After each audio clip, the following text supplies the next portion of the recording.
বিশ্বের বড় জাহাজ বলতে আমাদের মনে হয় প্রথমে আসে টাইটানিকের কথা। তবে সেটি ছিল অতীত। বর্তমানে সাগরে ভাসছে টাইটানিকের চেয়েও 5 গুণ বড় বিলাসবহুল জাহাজ, যেটি কিনা 4টি ফুটবল খেলার মাঠের সমান, যার নাম ওয়াসিস অফ দ্য সিস। এতদিন পৃথিবীতে সর্ববৃহৎ জাহাজ হিসেবে বিখ্যাত ছিল ফ্রিডম অফ দ্য সিস। তার চেয়ে ওয়াসিস অফ দ্য সিস প্রায় 75 ফুট বেশি লম্বা। নির্মাণ শুরুর আগে রিয়েল ক্যারিয়ান একটি প্রতিযোগিতার আয়োজন করেছিল।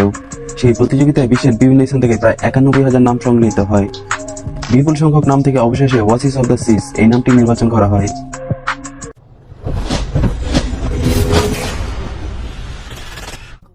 22 তলা বিশিষ্ট এই বিলাসবহুল জাহাজটিতে রয়েছে 16টি ডেক এবং 2700টি বিলাসবহুল রুম।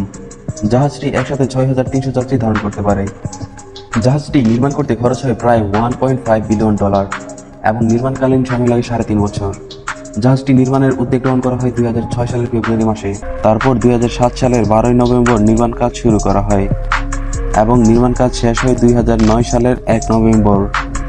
জাহাজটির ওজন 2,25,282 টন আর টাইটানিকের ওজন ছিল 86,328 টন। 71টি দেশের প্রায় 2,400 জন ক্রু নিয়োজিত রয়েছে এই জাহাজটি পরিচালনায়। দিনরাত 24 ঘন্টা ক্রুরা যাত্রী সেবায় বিভিন্ন কাজ করে থাকে। শুধু জানালার কাছে জমে থাকা নোনা জল পরিষ্কার করার জন্য রয়েছে ডজনখানেক ক্রু এবং 18টি রোবট। দিনরাত 24 ঘন্টা জাহাজটির লন্ড্রিতে প্রায় 34 জন ক্রু কাজ করে থাকে, যাদেরকে দিনে প্রায় 20,000 টেবিলের কাপড়, ন্যাপকিন, বিছানার চাদর